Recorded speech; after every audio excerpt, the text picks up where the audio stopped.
கல் தோன்றி மண் தோன்றா காலத்தே முன் தோன்றிய மூத்த குடி தமிழ். இந்த வரிகளை நம்ம கேட்டாவே நம்ம உடம்புல மெய் சிலிர்க்கும். அதுக்கான ஆதாரமாக நம்ம முன்னோர்கள் விட்டு சென்ற கல்வெட்டுக்கள், ஓலைச்சுவடிகள், கோயில்கள், சங்க இலக்கிய நூல்கள், அகநானூறு, புறநானூறு, சிலப்பதிகாரம், திருக்குறள், மணிமேகலை, இப்படி எக்கச்சக்கமான நூல்கள் இருக்குது. இதையெல்லாம் நமக்கு விட்டு சென்ற முன்னோர்கள் வேறு யாரும் இல்லை, சேர சோழ பாண்டியர்கள்.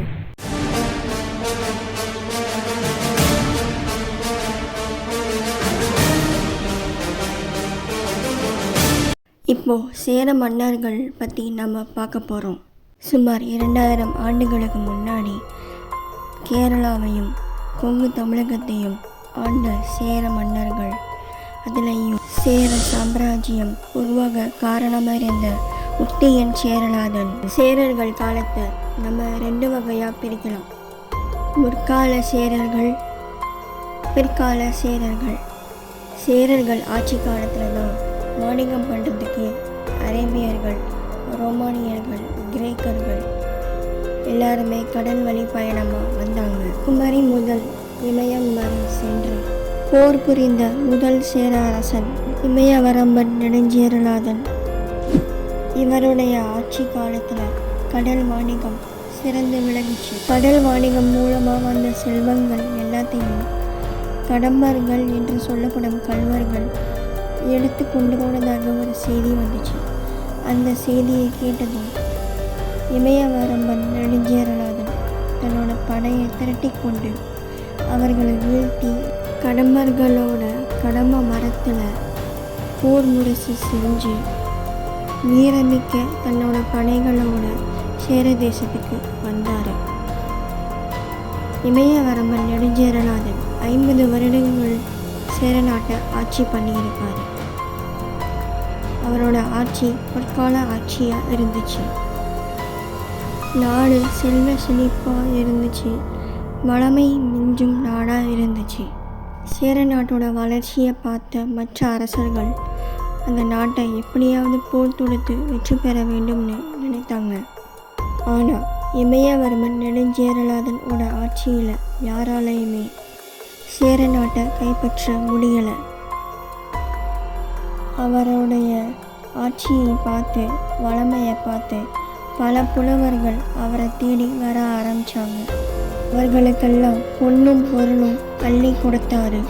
பெண் புலவர்களுக்கெல்லாம் ஆபரணங்கள் கொடுத்தாரு. 10 என்ற இலக்கிய நூல் இமயவரம்பன் நெடுஞ்சேரலாதனோட போர் பெருமையும் ஆட்சி பெருமையும் சொல்லுது. சேரன் செங்குட்டுவன் இமயவரம்பன் நெடுஞ்சேரலாதன் மற்றும் நச்சோனைக்கு பிறந்த மகன். அது மட்டும் அல்லாமல் இவர் கரிகால சோழனோட மகள் வழி பேரன்னு சொல்கிறாங்க. வாஞ்சியை தலைநகராக வச்சு 55 வருடங்கள் ஆட்சி புரிகிறாரு. முசிறி துறைமுகத்தில் கிரேக்கர்களோட வாணிகம் செய்கிறாரு. மிளகுக்கு கிரேக்கர்கள் தங்க நாணயங்கள் கொடுக்குறாங்க. அதனால் சேரநாடு இன்னும் நல்லா வளம் பெறுது. அவருடைய தாய்மாமனான சோழ அரசர் நெடுங்கிள்ளி இறந்து போயிடுறாரு. நெடுங்கிள்ளியோட இளைய மகனான பெருநற்கிள்ளி தான் ஆட்சிக்கு வராரு. இது குறுநில சோழர் மன்னர்களுக்கு பிடிக்கல. அதனால் பாண்டியர்களோடு சேர்ந்து அவங்கள எதிர்த்து போர் புரிகிறாங்க. இதை தெரிஞ்சுக்கிட்ட சேரன் செங்குட்டுவன் சோழ தேசத்துக்கு போகிறாரு. பாண்டியர்களையும் சோழ சிற்றரசர்களையும் வீழ்த்தி அரியணையில் பெருநற்கிள்ளியை அமர வைக்கிறாரு. சோழ குறுநில மன்னர்களும் பாண்டிய மன்னர்களும் சேர அரசர்கிட்ட தோற்றதுனால அவரை எதிர்த்து போர் புரிகிறாங்க. இதை கேள்விப்பட்ட சேரன் செங்குட்டுவன் பெரிய படைகளை திரட்டி பாண்டிய மன்னர்களையும் சோழர்களையும் தோற்கடிக்கிறாரு. சேரன் செங்குட்டுவனோட ஆட்சி முடிகிற வரைக்கும் பாண்டியர்களும் சோழர்களும் அமைதியாகவே இருந்தாங்க. ரொம்ப நாளாக அமைதியாக இருந்த கடம்பர்கள் சேர நாட்டை பழி தீர்க்கிற வாய்ப்பாக நினச்சி சேர நாட்டோட வடக்கு பக்கத்தில் இருக்க கோமா மங்களூர் பகுதியில் வாணிகம் பண்ணுற சேர நாட்டு கப்பல்களை தாக்க ஆரம்பித்தாங்க. இதை தெரிஞ்சுக்கிட்ட சேரன் செங்குட்டுவன் அவர்களை எதிர்த்து போர் புரிஞ்சு வெற்றி பெற்றார். கடம்பர்கள் இனிமேட்டு சேரர்களை நம்மளால் நிலம் வழியாக போர் தொடுத்து ஜெயிக்க முடியாதுன்னு நினச்சி கடல் வழியாக அவங்க போர் தொடுக்க ஆரம்பித்தாங்க. அந்த கடல் வழி போரில் சேரர்களால் வெற்றி பெற முடியாதுன்னு நினச்ச கடம்பர்களுக்கு ஒரு பெரிய பதிலடியாக தன்னுடைய படை வீரர்களை வில் அம்பு மட்டும் எடுத்துகிட்டு வர சொல்லி கடல் முழுக்க கப்பல்களில் அவங்கள ஏற்றி அந்த போரில் வெற்றி பெற்றார். கடல் மூலமாக போர் புரிந்து வெற்றி பெற்ற முதல் சேர அரசன். இவரை பார்த்து எல்லா மன்னர்களும் மிரண்டு போனாங்க. சேர தேசத்துக்கு கிட்ட வரதுக்கே அஞ்சினாங்க.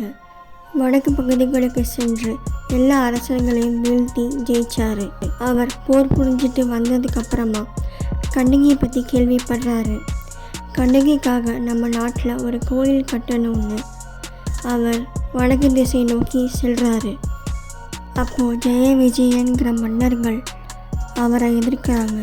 ஏன்னா சேரன் செங்குட்டுவன் வடபகுதிக்கு போர் புரியும் போது அந்த மன்னர்கள் இல்லாததுனால தான் ஜெயிச்சார்னு ஒரு பேச்சு இருந்துச்சு. அதை சாதகமாக பயன்படுத்தி ஜெயன் விஜயன் மன்னர்கள் அவரை எதிர்த்து போர் புரிஞ்சாங்க. ஆனால் அந்த மன்னர்களை எல்லாம் தோக்கடிச்சு கண்ணகிக்கு கோயில் கட்டுறதுக்காக மக்களை எல்லாம் அவர்கள் தலைமையில் வச்சு சுமந்து கொண்டு வந்தார். இதுவே அவரோட பெருமையை, சேர அரசர்களோட பெருமையை சொல்லும். எண்ணற்ற படைகளை திரட்டி நம் தமிழகத்தையும் தமிழ் மொழியையும் காத்து நமக்கு பல கல்வெட்டுகளையும் விட்டு சென்ற நம் மூவேந்தர்கள், உலகமே அஞ்சி நடுங்கும் படைகளை கொண்ட நம் மூவேந்தர்களின் வரலாற்றை நாம் தெரிந்து கொள்வோமா?